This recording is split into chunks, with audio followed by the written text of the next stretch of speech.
Jim, captain of Team BCW. Streams at Jim Davis MTG as well. You can find him over there on twitch.tv. He's one of the most wholesome Twitters as well. And Kevin Jones now on Team Bearded Dragon. So, turn 1 Delver of Secrets from Kevin. Now, both are Azorius decks. You have Miracles and Delver. Historically, Miracles is good against Delver strategies. Basic Island Delver sends such a message. Yeah. You don't necessarily know what it is. You know, Jim and Kevin worked together for a very long time, so you probably have an idea of what's going on, just knowing what Kevin likes. Right. But both this deck and the Is It Delver list that we saw out of Kevin King a few weeks ago back in Baltimore are both Basic Island Delver decks. And this is the kind of thing I love when I've watched Miracles piles play against Delver. It's this really go slow strategy. You see from Jim's side, okay, Kevin plays a Delver, second basic land, make sure you have Daze mana up, swords your guy, main phase, go. I love it. Yeah, exactly. And Miracles knows their cards are more powerful. Jim knows his role in the matchup. He's not going anywhere. Kevin's not going anywhere. He is settling in for the long game. Yeah, there's actually similar cards in both players' decks. So it's in a lot of ways going to present as a mirror. Now, Kevin's cards are a bit worse in the matchup. Those 4 Delver Secrets don't play particularly well here. Though his other threats aren't too bad. 2 Snapcaster Mage, 4 Stoneforge Mystic, 2 True Name Nemesis, and 2 Jace the Mind Sculptor on Kevin's side. It leads to 10 cards here that Jim really has to respect. Right. They both have cards that are powerful in the matchup, and their power cards are going to be similar. Those are your Jace the Mind Sculptors and things that are just difficult to answer. But then they both have cards that are going to line up a little bit awkwardly, and Kevin's have a lower floor. Yeah. So mention that there. They both have Snapcasters and Jaces. Jim has 1 more of each. He has 3 and 3. Kevin has 2 and 2. However, Kevin has a playset of Stoneforge Mystics. Jim has none. Jim does have Monastery Mentor, though. Does have 3 copies of Monastery Mentor. Do you prefer one or the other in this matchup? It depends on what your removal comes down to and how good you are at answering Batterskull. Okay. Because Batterskull is just a threat that is going to be there forever. Yeah, I know that when I play blue-white and I look at Miracle-style decks, I'm always a fan of a lot of players like Jim, Joe Lissette, Reed Duke, players who just like to do nothing but maybe one Vendilion click. But then there's the other school of thought, which, you know, for example, you look at like when Brian Braun-Duin or Kevin Jones plays an Azorius deck where they're just going to jam some Stoneforges, some True Names, have about 10 threats. And as much as I feel like that's less elegant, a lot of times I suspect it might be better. Right. So it's whether you want to be defensive or proactive. And there's a point where these Force of Wills and reactive cards are even better when your opponent is on the back foot rather than you trying to build to something. So going back down to our game, what's happened on these turns, both players are sequencing some land drops. On Kevin's side, he's cast a Ponder. He's set up with a Wasteland. On Jim's side, he's actually just staying Wasteland-proof. After those first 2 basics, each turn has just been a fetch land and pass. So what's going on here? Basically, both players know that the other have some forms of conditional counterspells. Jim Davis has things like Flusterstorm. Kevin, and if you're playing Delver, you're probably going to have Daze and or Spell Pierce in your deck. Yep. So land drops just inevitably turn off the opponent's conditional removal if you just play lands. You know, on turn 2, we saw Jim Davis play his second basic land and Swords to Plowshares rather than ever even planning to cast it on the first turn. And both players are trying to blank the opponent's conditional removal by doing that and then find their haymakers when they get around to it. Kevin is a player having to use some cantrips. And this long game feels like it favors Jim. I'm looking at Kevin's reactive cards. 3 Spell Pierce, 2 Daze, 2 Spell Snare. All of them can play, but as the game goes longer, I'm a little more skeptical of them. Whereas Jim's reactive cards like Terminus, Counterspell, just the extra card Counterspell, and Accumulated Knowledge, those seem like they're really going to play. Right, and there's even a point where, you know, Jim is forcing this into a resource battle. Right, life totals literally matter because when someone hits 0, then the game is over. But the fight they're fighting is mostly going to be over card advantage and card quality. So in a certain sense, accumulated knowledge is almost a threat in its own way. Accumulated knowledge, especially the way this game's working, is terrifying. Exactly. It's a point where eventually Jim's just going to have all of these draw 2s with flash, right? Spell Snare is going to be incredible in this matchup. Let's be very clear about that. But they're stretched too thin. Right, Davis has Portent, Accumulated Knowledge, Snapcaster Mage, all these things that you need to be using your Spell Snares on, but Kevin only has 2 of them. Yeah, I mean, right, so it's 3 snap. When you look at those spell snares, there's 2 copies in Kevin's deck, and the cards you have to counter, Jim has 3 Snapcaster Mage, and how do I put this? There's 4 accumulated knowledge. It feels like 2 of them are things you have to counter. Right. Right, so it's like the first one you can let go, the second one, I suppose, and after that they become must counters. Exactly. Something's happening. First thing, Kevin goes for True Name Nemesis, and because he's sensing that things are getting worse, so he makes a play. Yeah, there's a point where you can't just stare at your Miracles opponent. Right. Yeah, you have to. I mean, that's exactly what the Miracles player wants to do.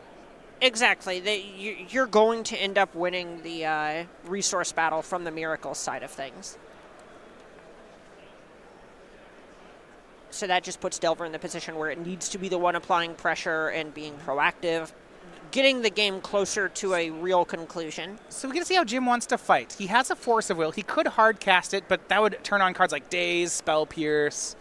So it looks like he's going to pitch to Force of Will. Pitching Brainstorms, that's actually a good amount of respect. Yeah, and honestly, from Jones' side, that's terrifying. Yeah. Jim Oh, 3 fetch lands, and you want to reset 0 of the cards in your hand. Oh. I have a really interesting question here. So Brainstorm, especially when you have 3 incorrect fetch lands, pretty good card.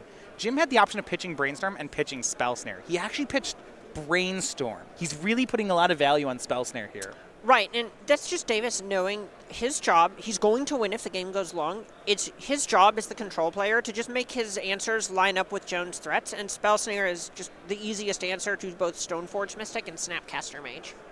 Okay. Yeah, I mean, it's a great counter spell.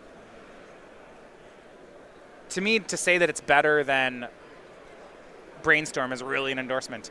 And now 2 fetches from Jim. I wonder if this is Jace the Mind Sculptor. He's fetching up for 4 mana. Right, and at this point, Jim is going, well, maybe I just don't have the resources to go forever. Let's just go ahead and get this show on the road, so to speak. Yeah, once the True Name Nemesis is in play, Jim would be counting on one of his 3 copies of Terminus to answer it. He does not have a Council's Judgment in the main today, so that would be the answer. He's going to go actually for Monastery Mentor. So why did he fetch an extra land here to go for Monastery Mentor? So at this point, you just don't want to get caught up having to fetch mid-counterspell wars. If, say, Kevin were to try to do something, it can unlock daze, basically. You can respond to fetch lands by dazing. Yeah, so if he had 2 fetch lands here, right? He fetched 1 fewer and cast Mentor and Kevin dazed, there's a window for something bad to happen? Exactly. And then there's also the point where, let's say this Mentor resolves, you want to be able to instantly cast this Ponder in your hand without giving Jones permission to Swords to Plowshares with the fetch on the stack. So Mentor gets Force of Will from Kevin, pitching a Ponder. And now there's the follow-up. Jim did have a Ponder you mentioned. He sees True Name Nemesis, Tundra, and Portent. Remember, Portent is the kind of Ponder-esque card here from, I believe, Ice Age?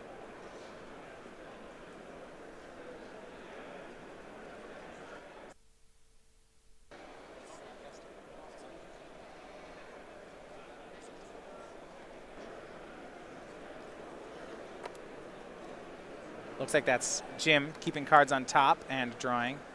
I mean, when you just see 2 spells in a land, that's kind of what you want. You still get to keep developing a little bit, and you even have the option to fetch away the cards you don't want. Another Wasteland here from Kevin.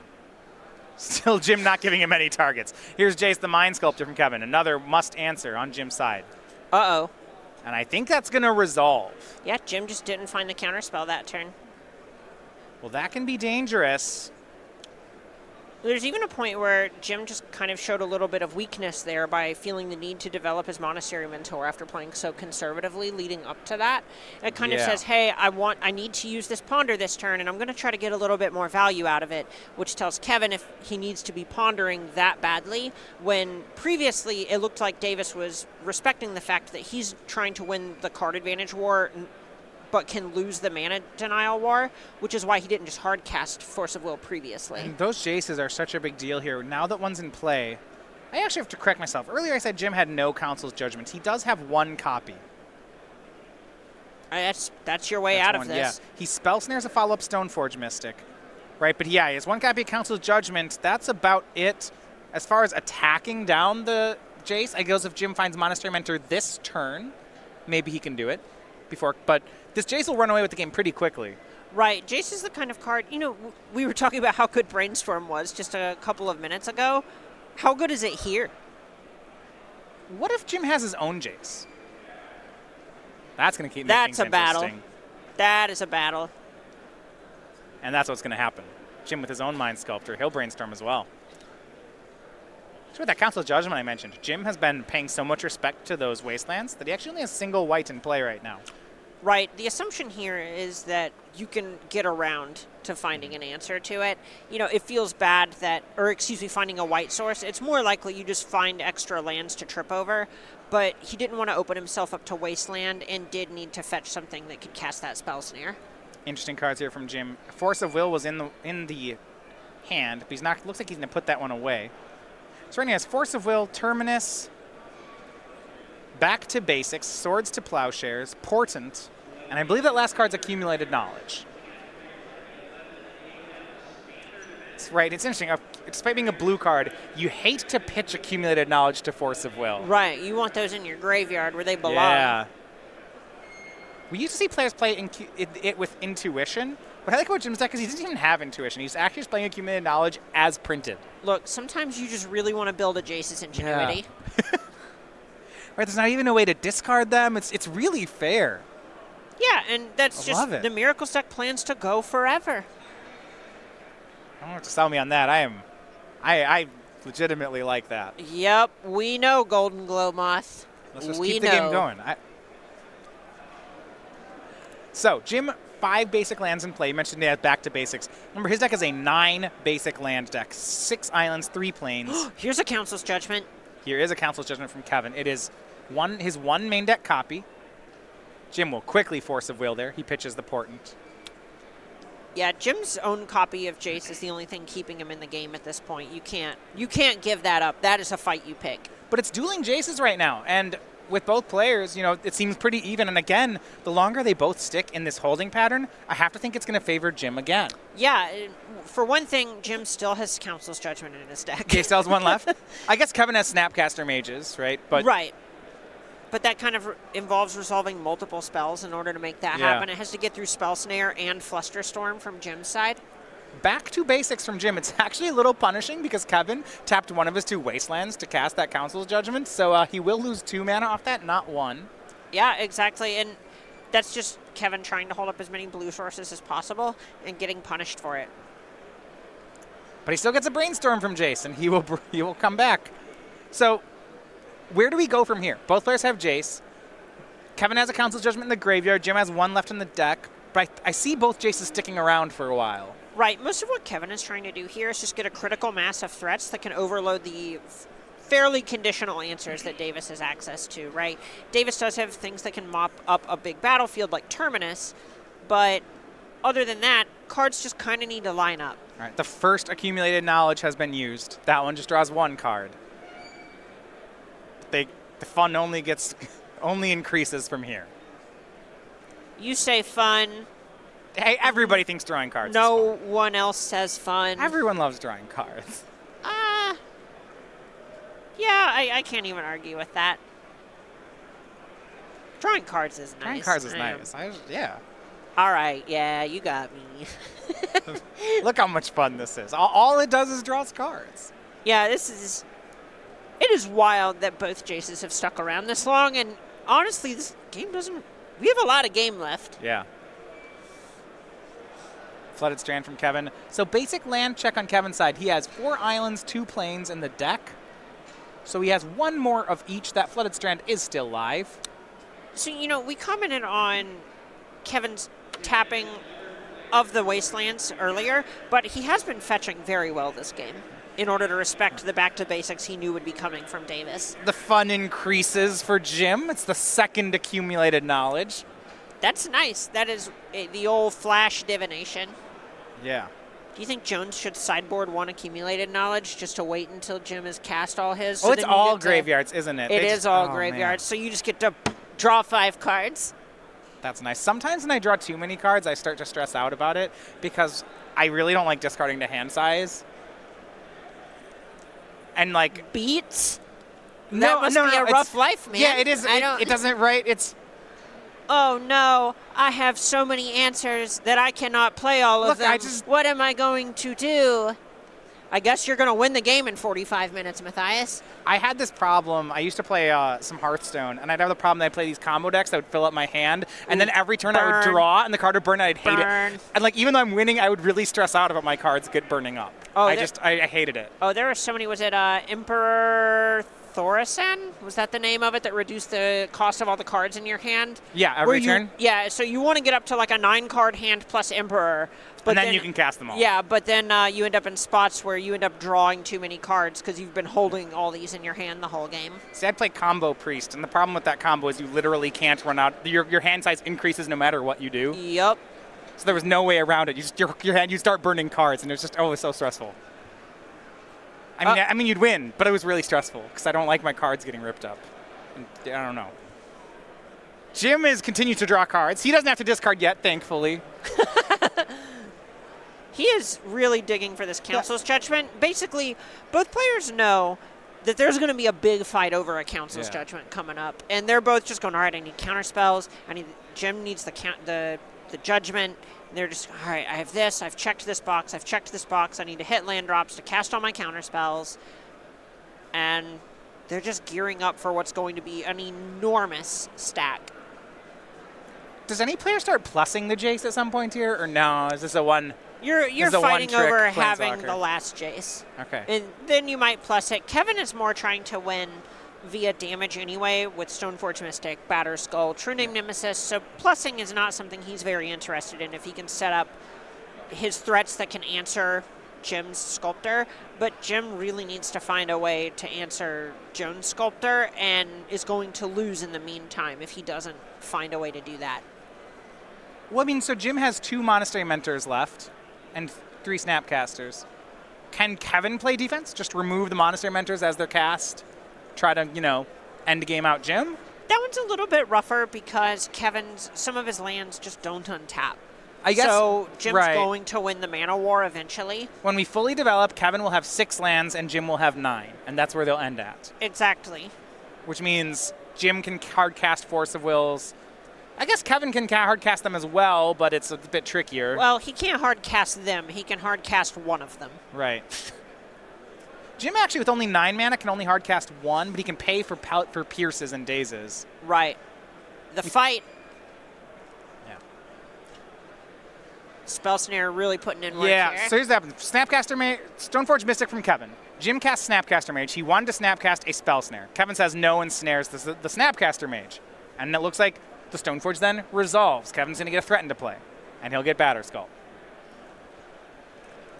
Batter Skull, one of his 2 pieces of equipment. He has the 1 Batter Skull and the 1 Umezawa's Jite.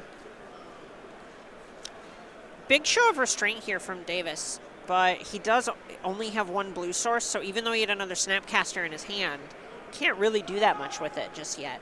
Well, actually, he's gonna use it. I think he's gonna try to Swords away that Stoneforge Mystic. He doesn't want it putting Batter Skull into play uncounterably. Exactly, and this does at least let you try to start attacking the Jace. And Kevin, a big win. He Spell Pierces that Swords to Plowshares. It's not a great win because it does feel like Kevin gave up a card, but it's turn... Any value of the Spell Pierce right, is it's huge. Turn 13 and Spell Pierce countered something. Congratulations. Getting to Spell Pierce something from your opponent with 7 lands on the battlefield and it being a 1-mana spell. Right? That is a rub if I've ever seen one.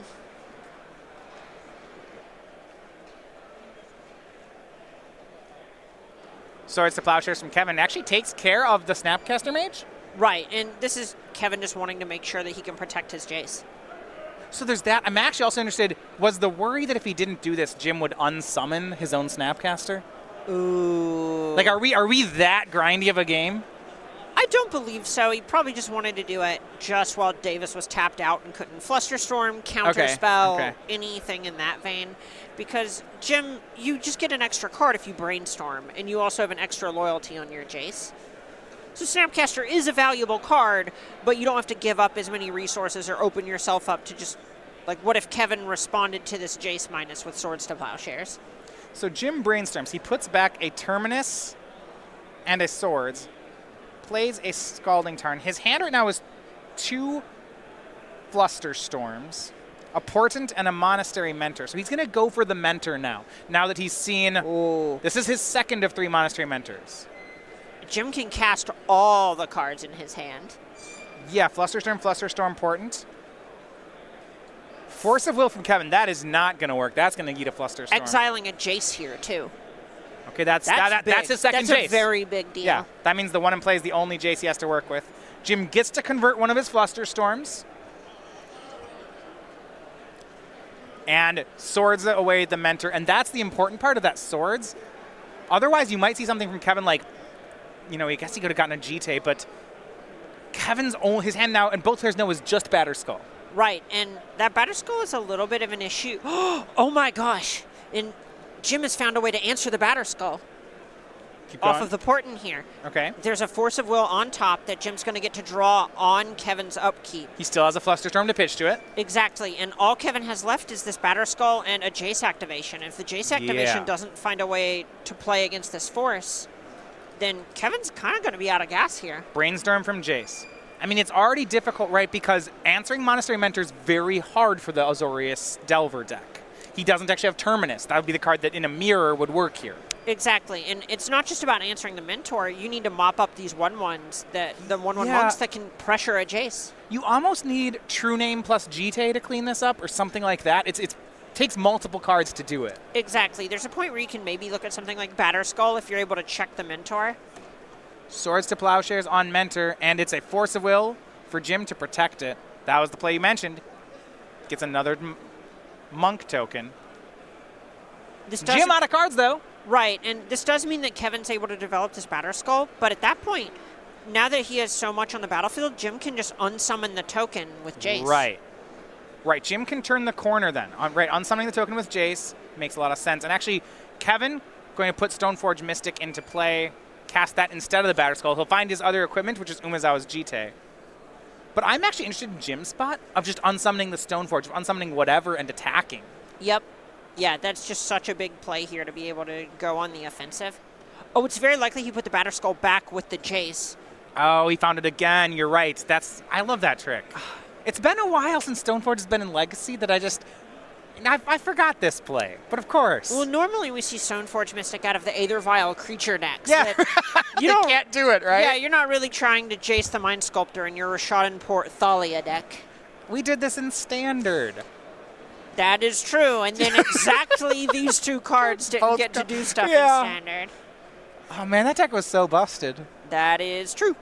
You do it with Squadron Hawks, that was nice. You could do it with that, you could do it with Deceiver Exarchs, you could do it with whatever you want. I always liked it when you Squadron Hawk, find 3 Squadron Hawks, brainstorm, and you cast Squadron Hawk and find 2 Squadron Hawks. Oh yeah. You're like, oh yeah, this is nice. This is a load of barnacles. And Kevin gonna pick up the cards. Cannot find the win there. And Jim Davis showing really, I think, how he draws up this matchup. Go late, and eventually the Monastery Mentors and the fact these cards are more live will overpower. Exactly. There we just saw Jim, his card quality was a little bit higher, and because he was able to make those land drops and have things like Flusterstorm that are much better at saying no as the game goes later than something like Spell Pierce, Jim had a little bit more agency to navigate to a spot where he could be proactive and shut down what Jones was trying to develop. And only had 2 accumulated knowledge. We didn't even get to the 3rd or 4th one. Oh my gosh. Look, sometimes you just want to concentrate. I like this. All right, let's look at some sideboards. So, the first player I want to look at is Kevin Jones. He's playing what it feels like a mirror where he's disadvantaged.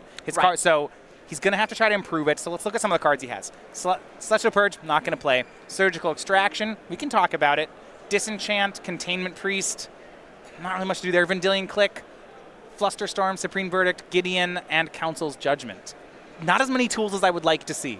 Right, so a lot of what we're going to be seeing out of Jones here is just things that maybe help him go a little bit bigger, but he's mostly just trying to upgrade some of his more anemic threats. You want to turn things into Vendilion Click, which is great at pressuring a Jace the Mind Sculptor, into Gideon, Allies in the Car, which is something that helps tax Davis's low count on Gideon's Council's fantastic. Judgment. Exactly.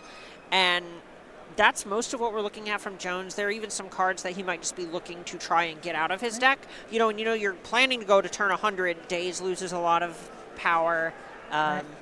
You're just not super excited about that type of effect. It feels to me like the thing that Kevin can capitalize on is that Jim's deck is not actually very high on counter spells. We saw that Jace the Mind Sculptor that Kevin just ran out and worked. It was a problem, and Gideon's going to have the same effect, right? We look at Jim's deck, he has 1 counter spell, the card counter spell. Right. 4 Force of Will, which I'm not even sure he wants to keep in, but he might have to. And then his cards are Flusterstorm that doesn't counter Planeswalkers, so maybe Kevin's just trying to tap out right into Jim. Is that how he goes about this? Yeah, there's a point where if you just load your deck up on enough threats, you turn 2 Stoneforge Mystic, counter it. Yeah. All right, turn 3 True Name Nemesis, counter it. All right, here's my Planeswalker on turn 4, counter it. Yeah, Jim doesn't counter creatures and Planeswalkers very well. If it's non-creature spells, instants and sorceries, Jim can fight for a while. Right, there's a point where, we talked about Davis being able to go, just his cards being a little bit more powerful, he goes to turn 100, but if Jones just has threat into threat into threat, and they're all sticky or attack in a different way, then it's pretty easy to envision a game where Davis just gets stretched too thin, and eventually isn't able to answer one of those cards, and those are all cards that are going to kill you if you don't answer them very quickly. So Jim similarly has his own Gideon ally of Zendikar. I assume we're going to see that. He has his own tap-out threats like True Name Nemesis. Do you think he actually wants to do that in this matchup, or is he fine just laying back and being the control deck? That one's just going to depend on how aggressive Davis is trying to be. He's probably going to end up playing it just because it's a free blocker and it's great at pressuring Planeswalkers. And Right. It's just a powerhouse on its own. But it's not something he's necessarily super excited about. So, a couple other cards. Council's Judgment seems great. He needs to Yes. answer Planeswalkers. How do you feel about Disenchant for equipment and additional copies of Back to Basics? Are any of those good enough? Disenchant probably is not something he's particularly excited about. Batterskull is very good at naturally countering Disenchant with its own activated ability. And you just don't care about Jite? Exactly. Okay. Your plan is to check the creatures anyway, and Jitty is just kind of a big burn spell a lot of the time.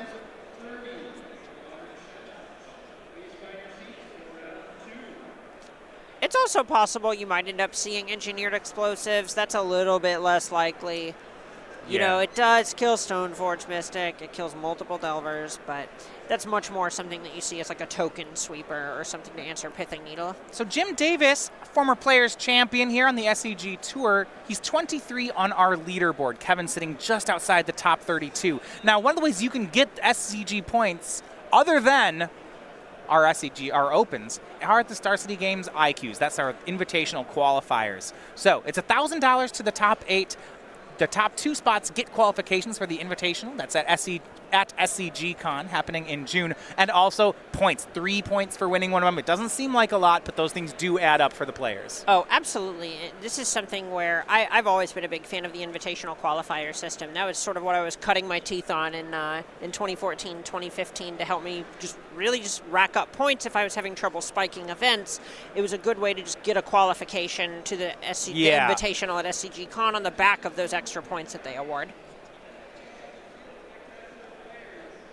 Yeah, and I know because it's 15. The way to get to the invitational is to top 8 and open, right? Top 2 an invitational qualifier, right, or get 15 points, SCG points. So what that will mean is if you have about 12 from some opens and you really want to get, first of all, you can just go to invitational qualifier, win one. That's your easiest path through. But even just top 8ing them can give you that extra push. Right. If you feel like a consistent player, that's a good way to do it.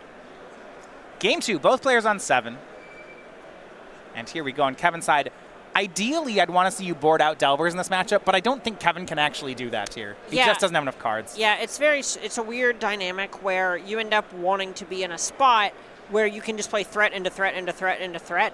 And there are draws where that is part of the formula, right? We started the curve at 2 when we were talking about it during sideboarding, where you go Stoneforge, True Name, Planeswalker.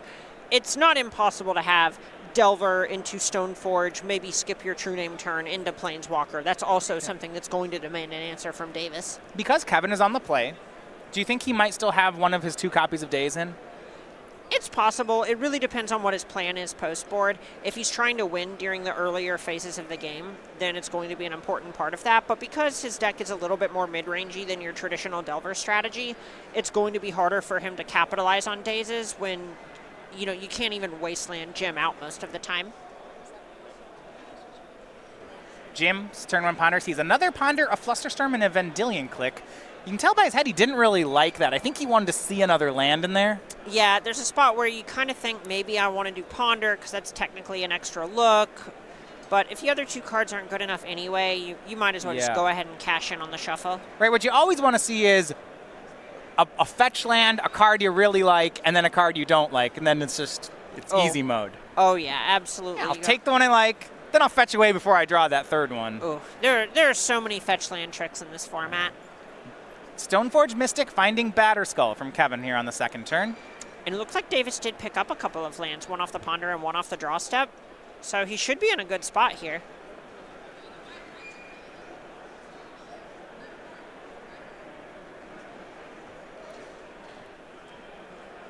And Jim finds second land. Didn't notice Kevin was on a 6-card hand this game. Stoneforge will help there. It just undid the mulligan. Yeah, and you get a 1-2. And this is the beginning of the formula of the games that Jones wins. Now Kevin just passing here. I don't think he has a third land. Yikes. Well, he does have a Stoneforge, so right, it still plays, but not where you want to be in a blue-white mirror. Exactly, and this is a spot where Jim needs to figure out how he's actually going to answer this Batterskull, as Kevin did get to untap with the Stoneforge Mystic. So we know Batterskull is going to hit the battlefield. It's not if, it's when, and how Davis is going to win from there. So Jim is going to end-step Brainstorm with that fetch land in play. There is a Swords to Plowshares he has found. I'm interested to see whether he goes for that on end step or whether he'll just do it main phase to protect against Spell Pierce and Daze. Right, and this ends up being a weird position where Jim just needs to try and figure out if he's drawing to Terminus to try and answer the Stoneforge, since at that point it wouldn't be very good for Jones to flash in the Batterskull with Stoneforge's ability. And Jim decides to play around things, so he does not go for the end step Swords, but upkeep he'll go ahead and fetch out another land. Looking through his deck as he was shuffling, some number of Disenchant have come in out of the sideboard. You do see them in the list. Yeah, and that's to check Batterskull, honestly, where if Davis is going, I'll win in the late game when you can activate to return the Batterskull to your hand anyway. Let's make sure I don't just lose in the earlier phases of the game. It's a fine way to do that. Wouldn't mind drawing on Disenchant here, to be honest. You can Swords the Stoneforge, Disenchant the Batterskull, move on with your life. It's fine. Yeah, it's, at the end of the day, it's going to be a 2-for-1 no matter what. Jones has already cashed in his +1 in terms of card advantage, just getting to search up the Batterskull. So you just kind of got to take your medicine and find your window to answer both of the cards if you're planning to win this game. Interesting. Jim going to cast Portent. Flusterstorm, Land, Vendilion Click. I don't know if he likes those. We're very good at finding Ponder, Vendilion Click. We've been finding those all game. Yeah, he's going to shuffle again. I think Disenchant or Jace he wants to find something that can actually answer this board. Exactly. You're just looking for a way to be able to check the Stoneforge problem. Do you think any number of Force of Will are still in Jim's deck right now? It's a little bit tough. They're much better on the draw than they are on the play. Yeah. So it's entirely possible that Jim just wants to make sure he has answers to these cards without getting destroyed by the mana disadvantage. Now, I do have one thing I wanted to mention. So Jim had options at Vendilion Clicks, and there is a trick there that was if Jim had one in his hand, he actually had a window here to do something pretty nice against that Stoneforge. Oh, absolutely. It's where Kevin activates the Stoneforge, you respond to the activation, click your opponent, and then put the Batterskull in the bottom of their library. Right. Did not happen, though. Kevin got to untap and now swings in for 5. And you saw him reaching for that blue mana. He has Delver of Secrets in his hand. Those are still in post board, though I think this might be a Brainstorm we're looking at. Right. Kevin still needs to find mana, and it's a spot where if you think you're going to hit a land off of this, you can put 2 back, and then you get a chance to cast the Delver off the land you find anyway. And actually, this board is already good enough to earn a Terminus, so he may not put the Delver down until something changes. Yeah, it's tough. The big draw to wanting to develop the Delver onto the battlefield is it does change the clock pretty significantly. Yeah. Big miss, Kevin. Brainstorm locked. Did not find a land here as he put 2 cards back. Oof. Now, Jim doesn't have an answer yet. He uses Accumulated Knowledge on step. That's the first one. He does have Jace the Mind Sculptor that he picked up. And it looks like he also has a Council's Judgment hiding out in there. Yeah, and against 1 white mana open. I mean, I guess he has to respect Daze. Luckily for Davis, he has just the thing, the 4th land. And this is where that mana advantage matters, right? He doesn't have to. There's no fear of Spell Pierce going on. Exactly. And Jones having kind of getting a little bit greedy and punished. And greedy might be strong, but getting punished for doing this brainstorm on his main phase and missing. Council's judgment from Jim. Now Kevin does have a force of will. Feels like he's going to have to force of will here. If he loses the batter skull, this is such a tough spot. Oh, yeah, absolutely. At that point, Jones will have nothing really going on. He'll just have 2 cards that didn't seem to play last turn coming off the top of his library. He exiles Delver of Secrets to it. And Jim ponders. Oh my gosh, it's Terminus. There's a Terminus hiding out there. Ooh. Ooh. Terminus in the top 3. Yeah, this time Jim's not shuffling. This wasn't Ponder and Vendilion Like, Click. This you is know a what? bit better. I think I'll keep these. Down to 13. He's going to take one more hit, but Terminus might be able to keep him alive from there. Kevin goes down, swings. Jim is down to 8. Top card is Terminus. Trigger. And Kevin, no response. Germ Token goes away. Stoneforge Mystic goes to the bottom of the deck. Back to Jim we go. He just passes. And Kevin puts Snapcaster Mage into play. Snakecaster Mage. I wonder, do you think this earns the swords to plowshares in Jim's hand? It's a little bit tough. It depends on if he values the ancestral knowledge, or excuse me, accumulated knowledge higher than the swords here. He is at 8, so it's probably something he's interested in dealing with eventually. So you probably just have to, especially if you're thinking, well, that spell resolved, so it's not a force of will in Jones' hand. Do I just want to try to Jace next turn anyway? This is interesting. So Jim gets, he wants to accumulate knowledge and swords. One of the 2 cards gets to be daze proof, and the other one is not. And he went for the accumulated knowledge first, actually. He's just trying to hit land drops. Yeah, well, he's on his end steps. So he can't play them now. But he does swords the Snapcaster, and there was no daze, so he got to have both. Right, and the digging is important there. It is his end step, but he does need to make sure that resolves because he has so many good cards in his hand. If he loses the game, it will be on the back of not getting to cast them, not him not having enough good cards. And now here comes the win condition. It's Monastery Mentor. Kevin tries to swords it, but Jim has the Flusterstorm. He gets a Monk token, and we pass back. Kevin, another swords in his hand. He can still keep the Monastery Mentor alive, but the mana disadvantage is real. All right, we're clawing back. It's a land, yeah. But look at Jim's hand. It's another Monastery Mentor and a Jace the Mind Sculptor. Kevin has so much work to do here. Oh, yeah, Jim.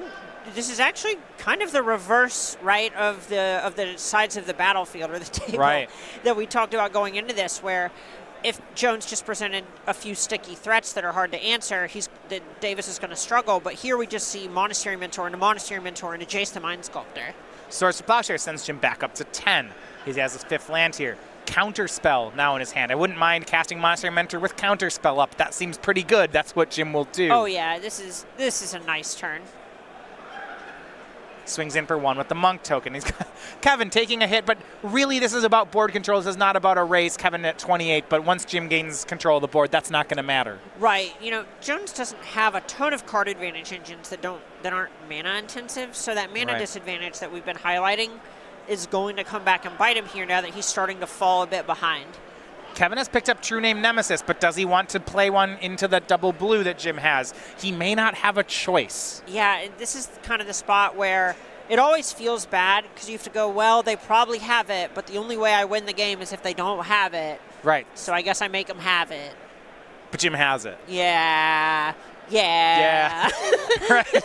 But I mean, it's still right. Yeah, it's like, I will burn your counterspell, and then Jim will say, yes, you will burn my counterspell, and then that's what happens. That is true. I would like to trigger my Monastery Mentor. Yeah, could not do this quicker. And both players know it. Casts the True Name Nemesis. Jim fetches up the island. Here's double blue. Puts the Monk token into play. Counters it. Kevin, as predicted, drops it into the graveyard. I am shocked. Shocked, I tell you. Not that. And now we might see a pre-combat Ponder here from Jim. Or a pre-combat Jace. It pumps everything. Both of them, yeah. How much, he's at 26, so I think he's still got a couple turns left, so it's just going to be the Jace. You might as well, if you know you're going to do it this turn. Yeah, and Kevin extends the hand. He's not dead this turn, but he can't answer the Jace. There's another Monk token, and it is 2-0 for Jim Davis. Coming off that bye, he picks up the win and moves on. Right, and that's just a